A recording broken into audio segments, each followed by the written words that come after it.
to this American presenter, in Ghana, they do not speak English. Canceled their trip to Ghana. While many critics say LA Mayor Karen Bass should have canceled their trip to Ghana before the fires broke out. I mean, if she wanted to go to a foreign land where no one speaks English, she could have stayed in California. You all know this US mayor that has been trending in Ghana for the past 1 week over some statements she made during her visit in Ghana. And this presenter has a lot to say, saying that in Ghana they do not speak English. That why should you as a foreigner want to go to Ghana, a foreign land where English is not spoken? So many Ghanaians have different opinions about this. I have my opinion. Before we go into people's opinion, I'm Delicious Army. Here I talk Ghana, Nigeria, South Africa, Kenya, and all the good stuff relating to them. Kindly like the video, kindly subscribe to the channel. Let's watch people's opinion. Is Ghana an English-speaking country? Is this something that Ghanaians should be worried about? Let's watch people's opinions and then we come back. And as ignorant as it may sound, not everybody knows that, but the official language in Ghana is English. Most people do speak English, and the ones that don't will the least they'll do is speak broken English, which we call pidgin English. Ghana is a multilingual country, which means they speak over 80 dialects, 80 different languages. I speak about 4 or 5 different languages, and the most common language in Ghana, as you may know, is Twi or Kan. But when you're in Accra belongs to the Ghana people. As a proud Ghana, I'll tell you myself, I don't know how many times people go up to my family members who don't speak Twi and start speaking to them and saying it's the same, or, oh, do you speak Twi? No, not everyone in Accra will speak Twi because, again, Accra is for the Ghana people. And as much as majority of the people or majority of the Ghana people speak Twi, not all of them do. So before you go, educate yourself, learn a few words of Twi and Ga, because most likely you're going to encounter Ga. And like I said, most people speak English. If they don't speak English or you want to be polite and learn the language, Ga is what you want to learn if you're going to be in Accra. Main English is, they were colonized by Britain, by England, and so they have England English. But on top of that is their local dialect gives them their own distinct sort of accents.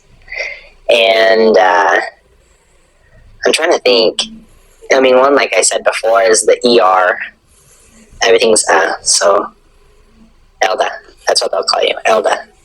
It'd be like, Elda Taylor, how are you? Say, I'm fine, oh, and you? I'm fine. And they'll try to use English with you a lot too, because they like to practice, especially the little kids. And they have a language too, it's called Pidgin, which is like broken English. It's a lot worse in Nigeria, but Ghana has it a little bit. So if you're asking how someone's doing, they'll say, how you day? Meaning like, how are you? And their response would be, I do, meaning like, I'm good. So it's English, but they just use it differently. Just Ghana there. Everywhere we will go, we will leave our watermark there. You don't know why. See, let me tell you people something. If a Ghana man teaches you their language, if you're a foreigner, and a Ghana man teaches you their language, look at my face. Make sure you ask like 3 people or 4 to confirm before you go out there saying it. I'm telling you. Because over here, if you want to learn someone's language, the first thing they'll teach you is and funny enough, it works over here. Before you know, the person is speaking your language. I don't know if it works in other countries. You heard from these people, some of their opinions, and I want to quickly play a clip of an Asante king. Yes, Otumomfo, I hope I pronounced his name properly. Speaking good quality English. I want to hear him speak first, and then we come back. In a world already wobbling in a myriad of political miscalculations, we cannot afford to allow this to fester beyond control. Young. At the risk of appearing to over-egg the pudding, thus literature deficit notwithstanding, it's a tapestry of golden formulations embracing a system of governance consecrated through the fairness of time, the encyclopedic range of Asante folklore. One has to concede to the relative paucity of literature in our heritage. In the process of creating a propitious environment for healing the past, the convergence of these objectives within the same epoch in time, I will suggest, deserves historical acknowledgement. In the Anansi stories, a mini Shakespearean experience in wit and wisdom and complexity in storytelling. Equally, one sees little of the proverbs distilled from the pot of wisdom of our forefathers.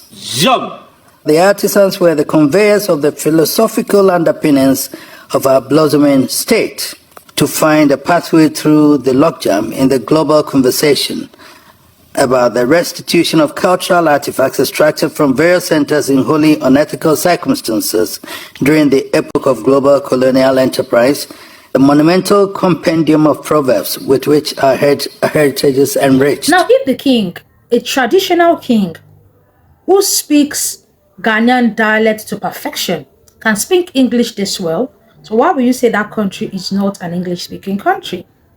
To me, this presenter saying to him Ghana is not an English-speaking country is not an insult. It's just his opinion. Yes, Ghana is an English-speaking country. English is spoken in many places you go to in Ghana, but that does not, despite the fact that when you go to Ghana, many of the local languages are still prioritized. Twi and a lot of them. Ghana has over 80 different languages, and many of these languages are spoken in Ghanaian markets, Ghanaian churches, their news stations, their channels on social media, and a whole lot. And things like this, any foreigner coming into Ghana might find it a bit difficult. Ghana has different languages spoken by different people in Ghana. Ghana might not be a very, very big country when it comes to population, but trust me, they have different languages, different set of languages. One thing many people need to know is that Ghana as a country is one country that has gatekept their culture for the longest time as possible. They gatekeep their culture, they gatekeep their food, they gatekeep their language, and a whole lot.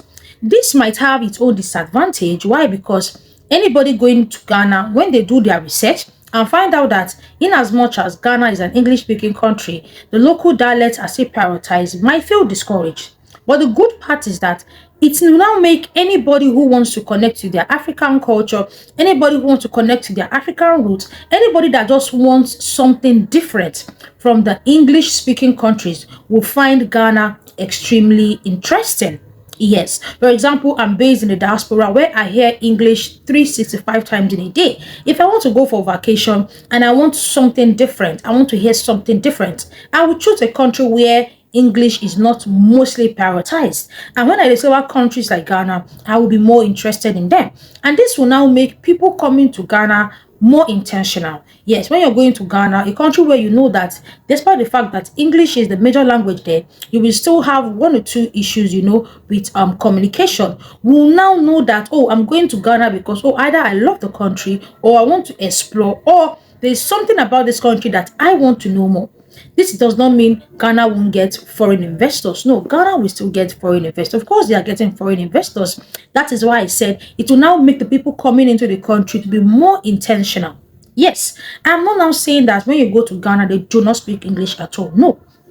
Do not get me wrong. They speak English. When you go to the banks, they speak English. When you go to airports, they speak English. But when you go to the local market, many of these are mothers, those you find in the market, many of them are not educated. So the language that they can easily understand, they can easily speak, is their local dialects. Even here in Nigeria, when you go to places outside the capital of Nigeria, which is Abuja and even Lagos, there are people that cannot speak English. Even the vernacular, which is the I dey go, I dey come, they cannot speak it. So when you talk to them, you have to talk to them in either their local dialect, or you have to look for someone that will interpret for you. These are not bad. The only thing is that it will just limit communication and kind of limit the people who would love to go to that place. That is just it. This is not something to be shy about. This is not something to feel bad about. It's actually something that you actually need to be proud of. Why? Because when you go to countries like Germany, they don't speak English, they speak German language. So if you're going to Germany, you'll be intentional. Why? Because you know that, Germany is not an English-speaking country. So anything that will take me there, I will be intentional about my going there. Why? Because I need to learn German language to be able to communicate there. And we still have people going to Germany every time. And when they go there, they learn German language. So feel free to drop your own opinions in the comment section. people saying that, oh, Ghana is not an English speaking country, or Ghanaians prioritize their local dialects more, to me, it's even something that you should be proud of. Why? Because if you don't keep some of these things, the coming generation will just get lost. Everybody will just be speaking English, and you end up raising children that cannot even speak their mother tongue, that cannot even speak their local dialect. But feel free to drop your own opinions in the comment section. I'm Delicious Army here. It's all Ghana, Nigeria, South Africa, Kenya, and all the good stuff related to them. I will definitely see you in my next one, guys. Bye.